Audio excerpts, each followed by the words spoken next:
bonjour à tous et nous sommes très heureux de nous retrouver et pour les invités exceptionnels, c'est magnifique d'être ensemble. Merci beaucoup de votre présence.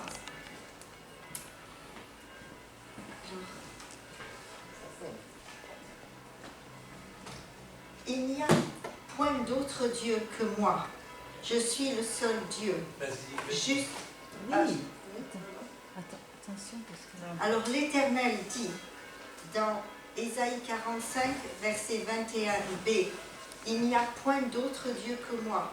Je suis le seul Dieu juste et qui sauve. Quel extraordinaire message de notre Dieu, celui qui est juste et qui sauve. Ce sera vraiment la lumière de notre message aujourd'hui. Et nous allons lui remettre ce moment. Père éternel, nous te remercions que par ta grâce, tu nous veux tes enfants, que tu nous veux sauver de nos péchés, que tu nous veux blanc, plus blanc que neige, par le sang de Jésus, ton Fils que tu as sacrifié pour nous, et qui est ressuscité à ta droite, et qui prie pour chacun de nous jour après jour, afin de nous garder de tomber, pour nous avoir pour l'éternité avec lui. Nous nous approchons de toi parce que tu es notre tout. Nous te prions que tu gardes nos paroles et nos réflexions pendant ce temps de culte, exactement selon ta volonté, pour fortifier chacun de nos cœurs et que nous repartions pleins de louanges pour t'avoir de nouveau retrouvé peut-être plus pleinement pour nous fortifier dans les jours qui viennent. Amen.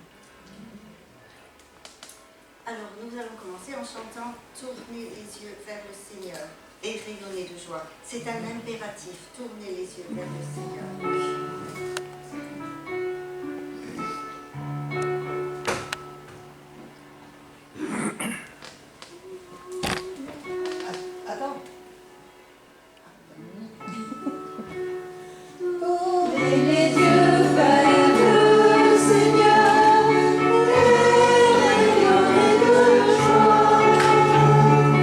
Chantez son nom de tout votre cœur, il est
tourne nos regards vers le Seigneur et d'une certaine façon, on lève aussi nos yeux vers Dieu parce que c'est un instinct qui nous... parce que Jésus est monté au ciel, parce que nous plaçons le ciel vers le haut. Et c'est ce blanc qui nous tourne aussi vers la pureté, seul qui est en Dieu. Seulement, c'est dans le Seigneur que nous trouvons un juste juge et ce qui est pur. C'est vrai qu'en bas, c'est la boue. Et c'est cette blancheur, cette lumière qui vient de l'Éternel. Et c'est une merveilleuse montagne avec la neige. Je suppose choisir bien. C'est les montagnes en Suisse, désolé. C'est beau. Mais heureusement, le salut n'est pas que pour les Suisses. Il se répand sur tout homme qui tourne les yeux vers le Seigneur pour son salut. Et c'est ça qui est merveilleux. Alors nous allons lire le psaume qui est un psaume de louange, car c'est aussi là que nous trouvons notre salut, dans la louange pour l'Éternel, à lui seul, à qui lui seul revient louange. Alors nous allons faire un peu comme d'habitude. Peut-être je lis le premier verset et puis les uns et les autres liront par l'eau de 3 peut-être, ou suivant le contexte. Je vous laisse libre de le faire. Louange de David. Je t'exalterai, ô mon Dieu, mon roi, et je bénirai ton nom à toujours et à perpétuité. Chaque jour, je te bénirai et je célébrerai ton nom à toujours et à perpétuité. L'Éternel est grand et très digne de louange, et sa grandeur est insondable. Que chaque génération célèbre tes œuvres et publie tes hauts faits. Je dirai la splendeur glorieuse de ta majesté, je chanterai tes merveilles, on parlera de ta puissance redoutable, et je raconterai ta grandeur. On rappelle les grands bienfaits et qu'on proclame avec joie ta fidélité. Le Seigneur est bienveillant et compatissant, patient et d'une immense bonté. Le Seigneur est bon pour tous. Il aime avec tendresse tous ceux qu'il a créés. Seigneur, ce que tu as créé chanteront ta louange tous ensemble. Et tes amis fidèles te diront merci. Ils diront la gloire de ton règne. Ils proclameront ta puissance, pour faire connaître aux hommes ta puissance et la splendeur glorieuse de ton règne. Ton règne est un règne de tous les siècles, et ta domination subsiste dans tous les âges. L'Éternel soutient tous ceux qui tombent, et il redresse tous ceux qui sont coupés. Les yeux de tous espèrent en toi, et tu leur donnes la nourriture en son temps. Tu ouvres ta main, et tu rassasies à souhait tout ce qui a vie. La fidélité du Seigneur apparaît dans tout ce qu'il entreprend, sa bonté dans tout ce qu'il fait. Le Seigneur est proche de ceux qui l'appellent, de tous ceux qui sont sincères en l'appelant.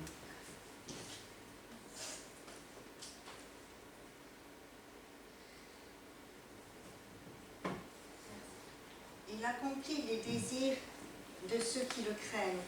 Il entend leurs cris et il les sauve. L'Éternel garde tous ceux qui l'aiment et détruit tous les méchants. Que ma bouche publie la louange de l'Éternel et que toute chair bénisse son saint nom à toujours et à perpétuité. Amen. Amen. Puis nous lirons Jérémie 23, versets 13 et 14. Jérémie 23, versets 13 et 14. Dans les prophètes de Samarie, j'ai vu de l'extravagance. Ils ont prophétisé par Baal. Ils ont égaré mon peuple d'Israël. Mais dans les prophètes de Jérusalem, j'ai vu des choses horribles. Ils sont adultères. Ils marchent dans le mensonge. Ils fortifient les mains des méchants, afin qu'aucun ne revienne de sa méchanceté.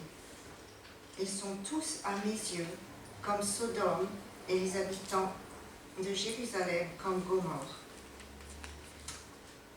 Et puis, nous lirons la solution dans Ésaïe 45, versets 21b à 25. Est-ce que quelqu'un pourrait le lire pour moi? Pour nous? Donc, Ésaïe 45, verset 21b à partir de « N'est-ce pas moi, l'Éternel »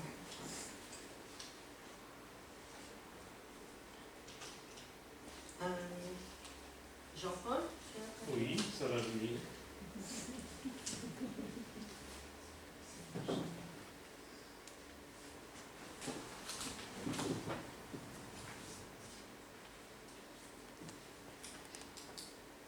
Et il a dit... À partir de « N'est-ce pas moi, l'Éternel » c'est le premier Ah, verset. pardon, excusez-moi, j'ai eu... 25.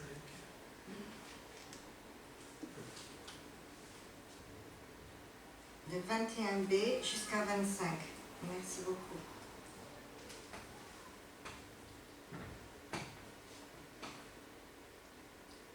N'est-ce pas moi l'Éternel? Il n'y a point d'autre Dieu que moi. Je suis le seul Dieu juste qui sauve. Déclarez-le et faites-les venir. Pardon, j'ai eu 45. Qu'ils prennent conseil les uns des autres, qui a prédit ces choses dès le commencement, et depuis longtemps les a annoncées. N'est-ce pas moi l'Éternel? Un problème? Là, dans tous les cas, ma traduction est quand même un peu différente. Non, excusez-moi, j'ai sauté un verset. Tournez-vous vers moi et vous serez sauvés, vous tous qui êtes aux extrémités de la terre, car je suis Dieu et il n'y en a point d'autre. Je le jure par moi-même, la vérité sort de ma bouche et ma parole ne sera point révoquée. Tout genou fléchira devant moi, toute langue jurera par moi. En l'Éternel seul, me dira-t-on, réside la justice et la force. À lui viendront pour être confondus tous ceux qui étaient irrités contre lui. Par l'Éternel seront justifiés et glorifiés tous les descendants d'Israël. Gloire à Dieu. Merci. Et puis, nous allons lire dans l'Évangile, Luc 19, une histoire bien connue.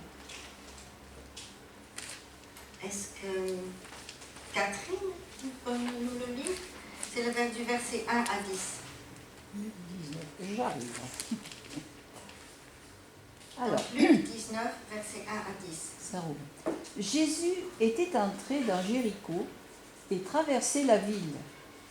Or, un homme riche appelé Zachée, chef des collecteurs d'impôts, cherchait à voir qui était Jésus. Mais il n'y parvenait pas à cause de la foule, car il était de petite taille. Il courut en avant et monta sur un sycomore pour voir Jésus, parce qu'il devait passer par là. Lorsque Jésus fut arrivé à cet endroit, il leva les yeux, le vit et lui dit « Zachée, dépêche-toi de descendre, car il faut que je m'arrête aujourd'hui chez toi. » Zachée s'empressa de descendre et l'accueillit avec joie. En voyant cela, tous murmuraient en disant « Il est allé loger chez un homme pécheur. » Mais Zachée, se tenant devant le Seigneur, lui dit « Seigneur, je donne aux pauvres la moitié de mes biens. Et si j'ai causé du tort à quelqu'un, je lui rends le quadruple. » Alors, Jésus dit à son propos « Le salut est entré aujourd'hui dans cette maison, parce que lui aussi est un fils d'Abraham. » En effet, le Fils de l'homme est venu chercher et sauver ce qui était perdu. Merci beaucoup. Avant de chanter encore un cantique, et vous verrez que, et vous serez surpris parce que vous direz, elle nous fait chanter à peu près la même chose que nous avons d'abord chanté. Parce que ça va être, c'est vers toi que je me tourne. Alors, c'est vrai, le thème de ces deux cantiques sont extrêmement semblables. Dans le premier, ce qui m'a intéressé, c'est l'impératif de cette première strophe, tourner les yeux vers l'Éternel et rayonner de joie. Ici, nous avons la solution. Et ensuite, et c'est un peu vrai dans les deux que nous avons chanté, il n'y a qu'une décision personnelle. J'ai cherché l'Éternel.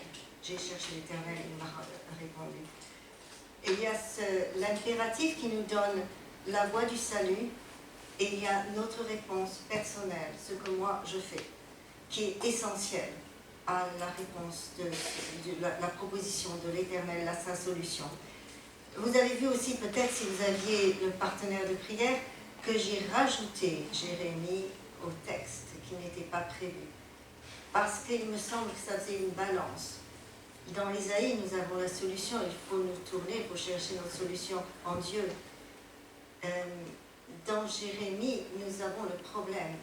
Et c'est un petit peu aussi, mais le message sera sur l'Évangile, et je ne vais pas en parler vraiment maintenant, mais la façon dont, là, dans Jérémie, Dieu n'est pas tendre avec son peuple, avec Jérusalem, avec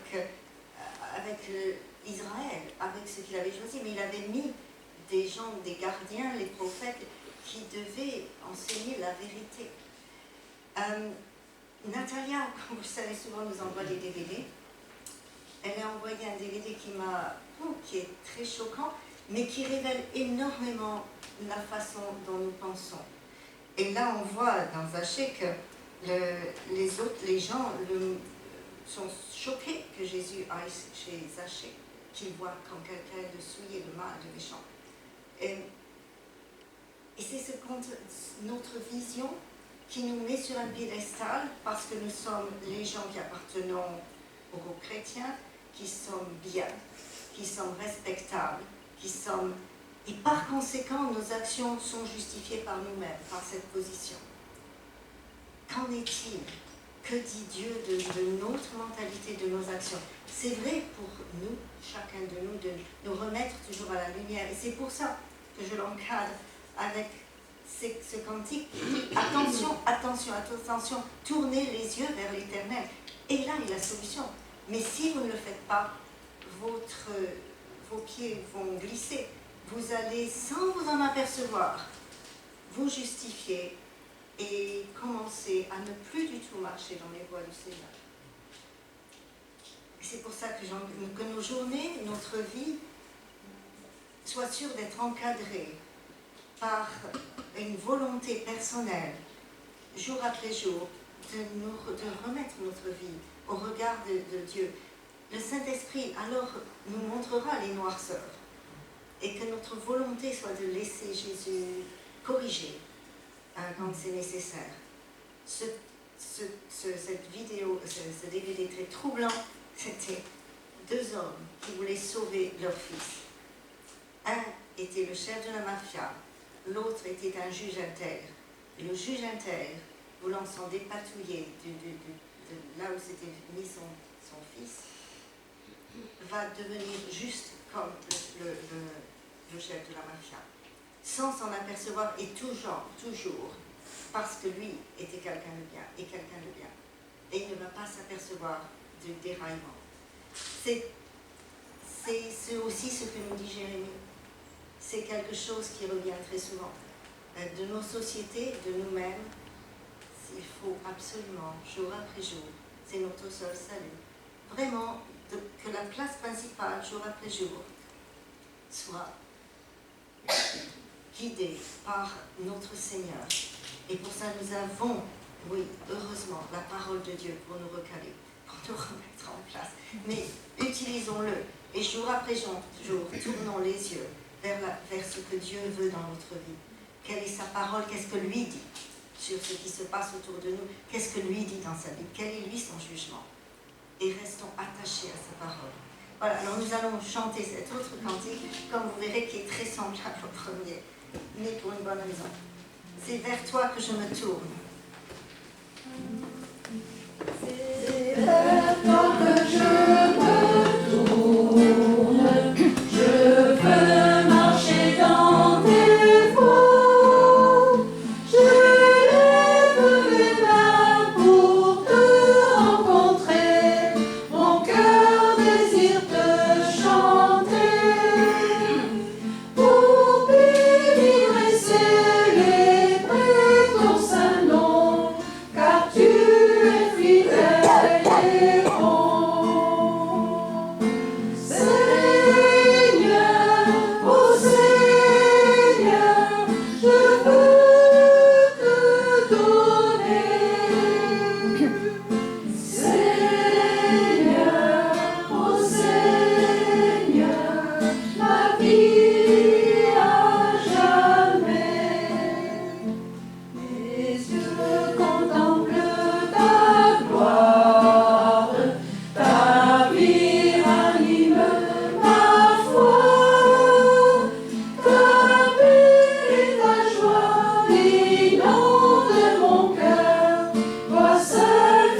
de toi, tout ce qui est bon vient.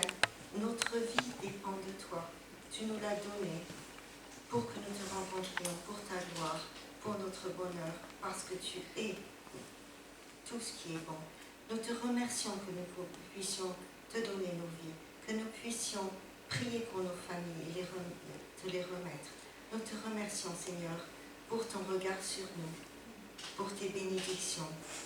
Merci, Seigneur, pour tout ce que tu fais jour après jour. À ceux qui se tournent vers toi. Nous te remercions parce que ton esprit est toujours là parmi nous. Merci, Père Céleste. Merci, Seigneur Jésus. Amen. Alors, nous remettons aussi Maggie au Seigneur, que son cœur ne soit pas troublé et qu'elle cherche son apaisement en toi, Seigneur. Amen. Sinon, il y a quelqu'un que je prie qui devrait être là avec toi, je ne sais pas. J'espère que le Seigneur bénisse chaque membre ici. Amen. Bien, alors maintenant, oui, je pense qu'on va finir ce temps de prière encore par un chant. Jésus-Christ est Seigneur. Voilà, parce que ça c'est l'essentiel. Qu'il règne dans nos cœurs, mais qu'il est Seigneur de toute façon. C'est ça. Nos sociétés, notre monde l'ignorent, mais il est Seigneur. Et c'est extraordinaire, et nous le proclamons. Jésus-Christ est Seigneur.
Nous est aussi sympathique, ce qui n'était pas pour les gens de son époque du tout.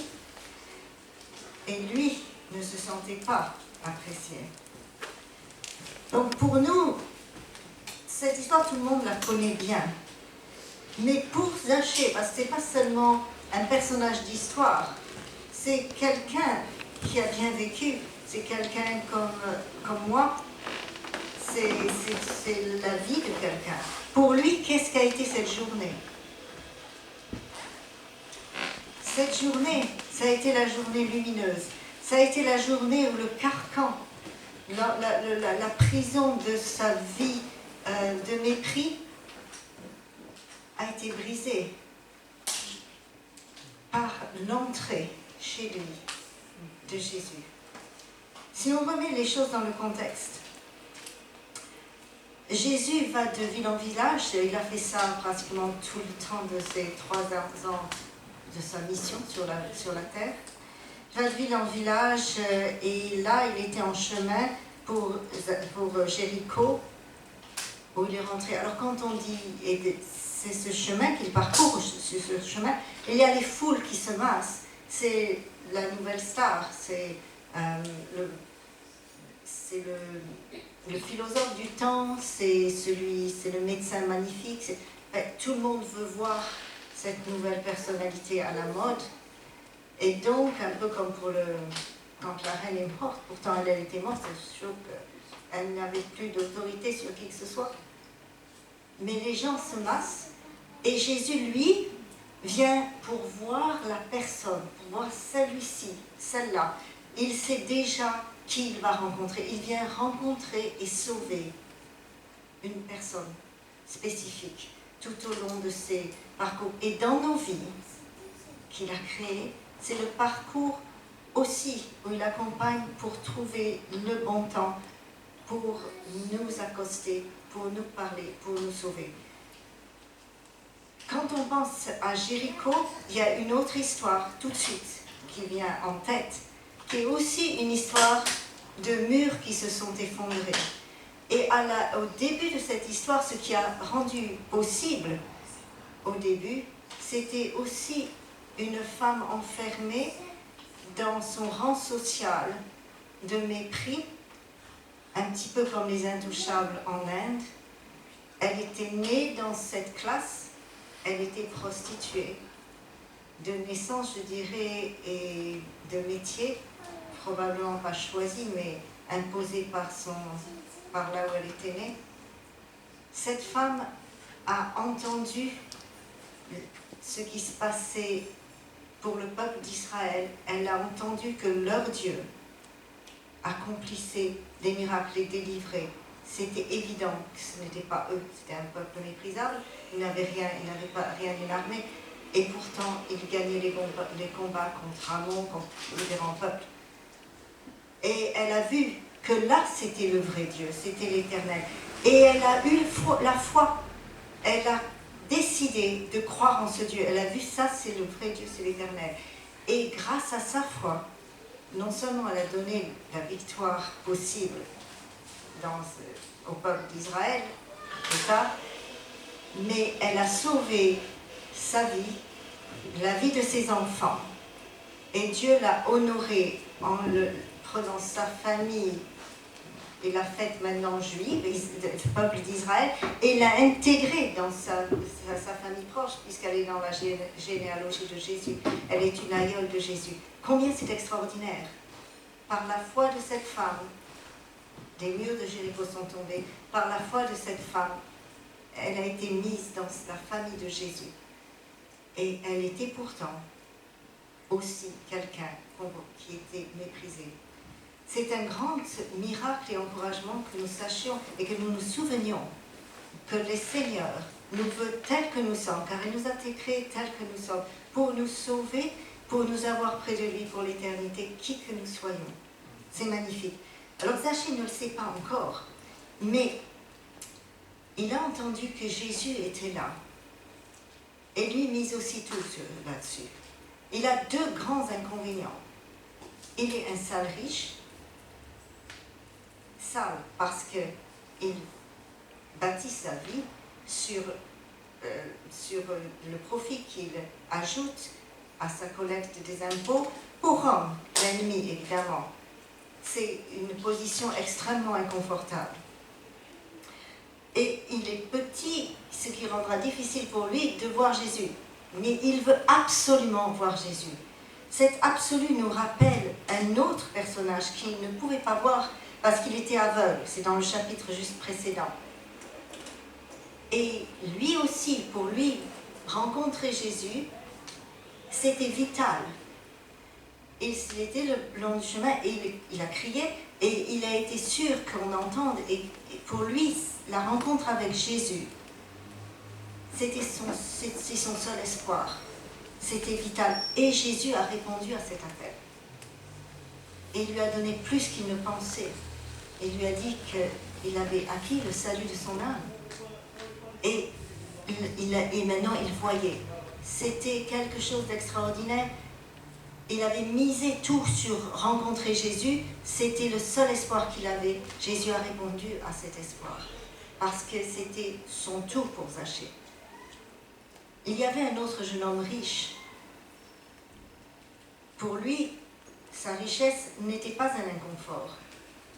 C'était, si nous l'avions connu, nous aurions dit c'est quelqu'un de bien.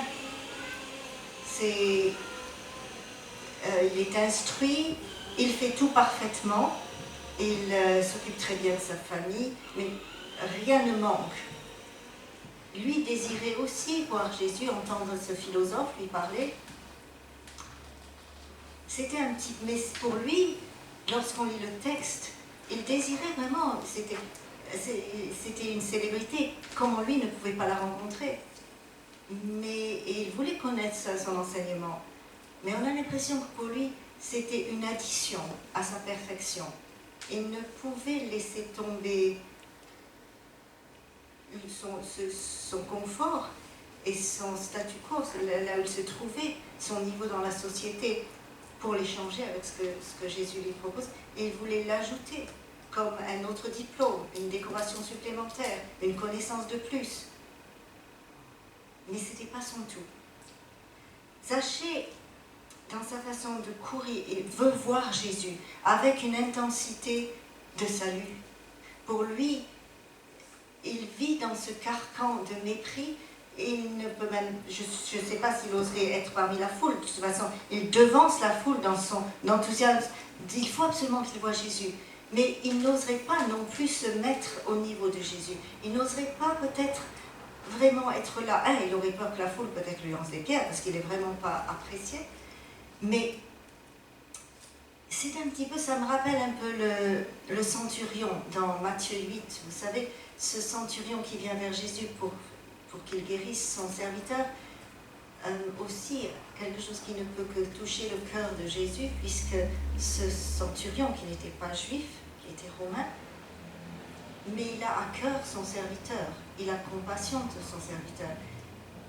Mais il dit à Jésus, Maître, je ne suis pas digne que tu rentres dans ma maison, mais dis seulement un mot, et je sais que tu auras l'autorité. Moi, j'ai l'autorité sur mes hommes, mes soldats. Toi, alors dis seulement un mot, et il sera guéri. Et Jésus, bien sûr, a compassion et le fait. Et dans le cas de cet homme, Zachée, on a l'impression que c'est un peu pareil. Il n'ose pas rencontrer Jésus à la même hauteur. Alors il se cache dans l'arbre, caché ou pas, mais en tous les cas, pour voir Jésus, il devance la foule, il court, il monte sur l'arbre pour pouvoir le voir, et il regarde attentivement. Alors pourquoi est-ce qu'il veut voir tellement Jésus? Il n'a plus d'espoir pour trouver la paix. Mais peut-être, il se souvient de l'histoire qu'on lui a dite, peut-être il l'a entendu. Vous savez, il y a quelques jours, Jésus a raconté une histoire. On appelle la parabole du pharisien et du publicain. Un publicain, quelqu'un comme lui, exactement le même. Et Jésus n'a pas félicité le pharisien. Il n'a pas dit bravo, oui, cet homme était magnifique, c'est très bien. Vous vous souvenez, il disait merci Seigneur de m'avoir donné la vie que tu m'as donnée, d'être quelqu'un de bien, de connaître la loi, d'être quelqu'un de très bien. Et l'autre, le publicain, avait exactement les mêmes sentiments que Zachée. Zachée comprend ça très bien, c'est comme ça qu'il vit, avec le fardeau de son péché, avec cette angoisse. Et le publicain disait au Seigneur, aie pitié de moi, je suis un homme pécheur. Alors peut-être il a entendu ça, et c'est peut-être ça qui lui donne cet espoir. Et il doit absolument voir Jésus. Et de son arbre, il regarde ce qui se passe, et soudain Jésus est là. Mais extraordinaire chose, Jésus ne passe. Et je suppose qu'il dit, une fois que j'aurai vu cet homme, j'aurai toujours cette image, et ça m'encouragera jour après jour, parce que c'est celui qui voit le cœur des gens. C'est celui qui n'a pas dit que le publicain était un homme mauvais. C'est celui qui a dit que Dieu avait entendu la prière du publicain. Peut-être c'est ça qui lui donne cet enthousiasme, cette raison qu'il veut voir Jésus. Mais Jésus s'arrête et Jésus lève les yeux vers lui. Alors c'est intéressant cette histoire de lever les yeux. Lui n'osait pas être à la hauteur de Jésus, mais Jésus lève les yeux vers lui, comme si il lui donnait même un égard supérieur. Lui, à moitié caché dans son arbre. Et lui dit, descends bien vite, Zachée, viens avec moi là. Je t'attends et je dois résider dans ta maison. Waouh! Alors, vous vous souvenez de ce que je disais du centurion qui pensait qu'il ne pouvait pas laisser entrer dans il était trop bas pour que Jésus vienne. Et je pense que Zachée pensait qu'il ne pouvait même pas le rencontrer à la hauteur. Et Jésus veut venir chez lui. Pour Zachée, c'est extraordinaire. Je crois qu'il est important de vivre la vie de ce que nous lisons dans la Bible comme étant la nôtre. Et donc, il court avec Jésus, il n'hésite pas, il n'essaie pas de penser, mais est-ce que j'ai balayé ma maison? Est-ce qu'il y a de la poussière? Est-ce que... Malgré c'est pas une femme, et probablement il avait des domestiques. Mais il n'hésite pas, il est tellement heureux que cet homme ait assez d'égards, le considère valable, le considère respectable, que cet homme puisse rentrer chez lui, qu'il le veuille. C'est cette sorte d'élan vers lui que Jésus veut de nous. Cet accueil. Tu es mon tout, tu es mon sauveur, tu es quelqu'un que j'aime déjà avant de t'avoir rencontré. Ô Seigneur, viens chez moi. Et donc il l'accueille avec joie. Et là, il ose exprimer cette angoisse qu'il a depuis toujours. Tout le monde le voit comme méprisable. Personne ne l'aime.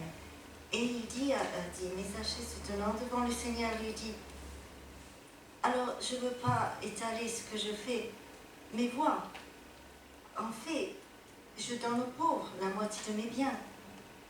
En fait, si j'ai fait tort à quelqu'un, je lui rends au quadruple. Que dois-je faire de plus? Que dis-tu, toi? Je fais mal. Qu'est-ce qui ne va pas avec moi? Qu'est-ce que toi tu dis? Parce que toi, je crois en toi. Toi, je veux trouver mon salut en toi. Tu es venu comme mon ami chez moi.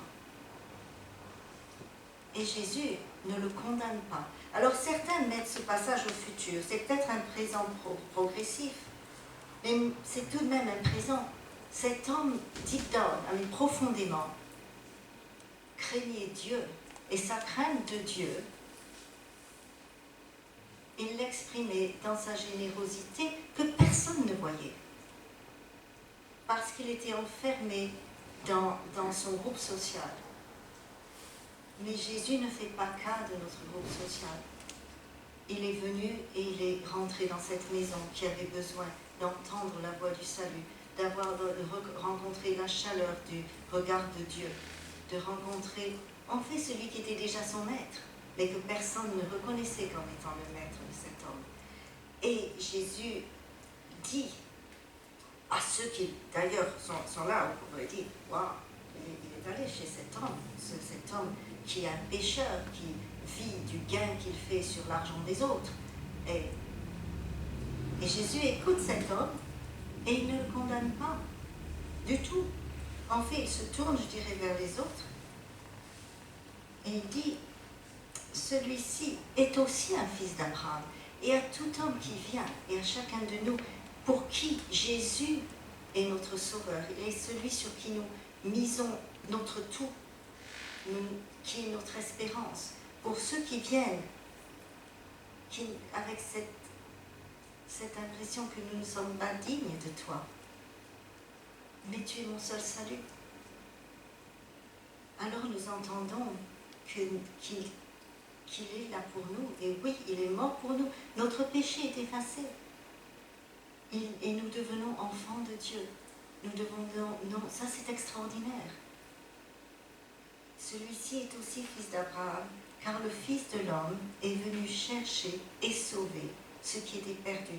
Mais le premier point, c'est vrai, il faut se sentir perdu pour accueillir Jésus comme son sauveur, comme notre seule espérance.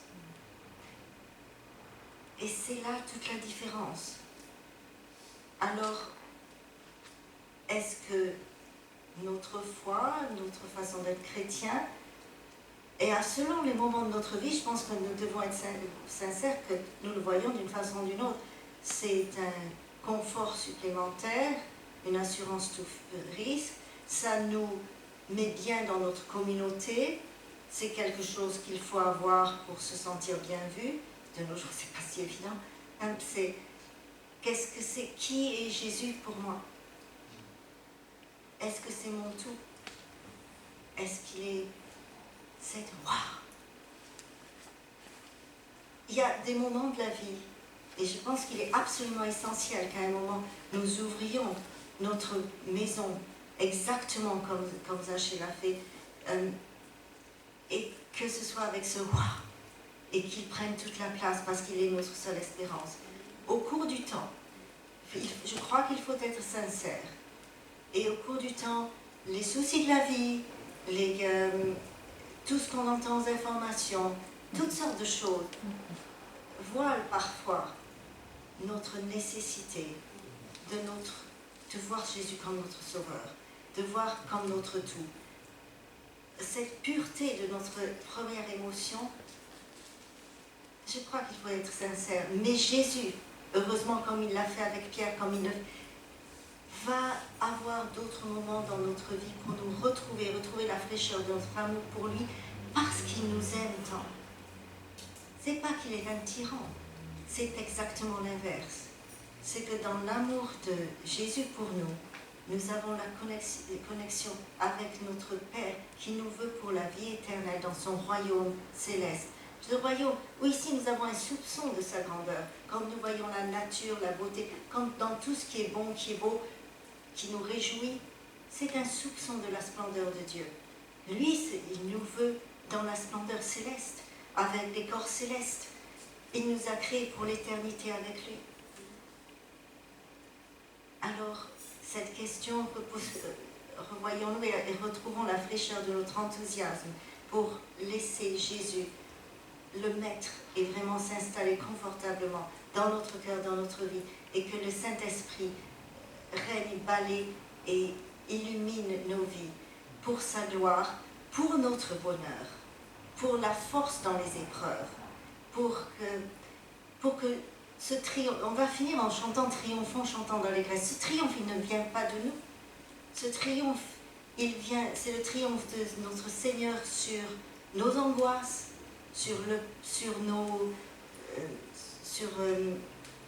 nos défaillances, sur notre péché, sur ce qui, de temps en temps, semble nous donner de mauvaises pensées ou nous engage sur un mauvais chemin. Ce triomphe, il vient toujours de Jésus, jamais de nous. Ça, c'est une chose certaine. Et lorsque nous essayons de le faire le nôtre, nous pouvons être sûrs que nous sommes sur la pente, et un petit peu comme ce juste dont je parlais tout au début. Alors, réfléchissons 2 minutes et puis chantons, triomphons, chantons d'allégresse à la gloire de notre Seigneur Jésus qui vient pour nous comme sauveur et pas comme décoration. Et cela pour maintenant et jusque dans l'éternité.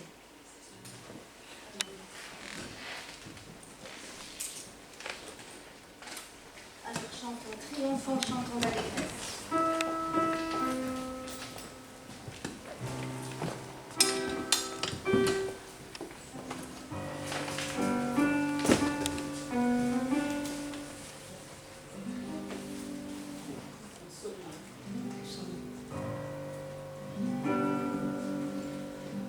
Triomphons, chantons d'allégresse.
chercher et sauver ceux qui étaient perdus.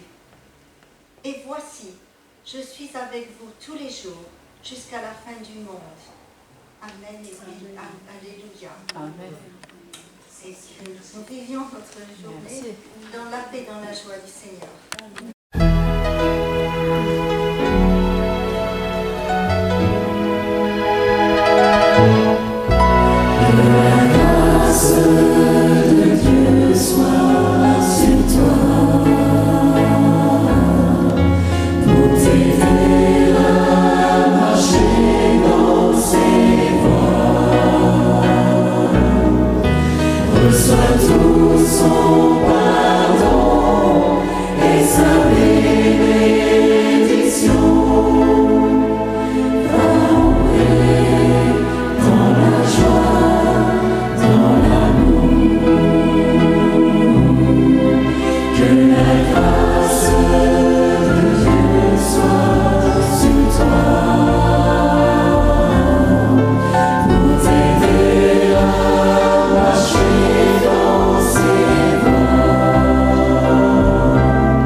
Reçois tout son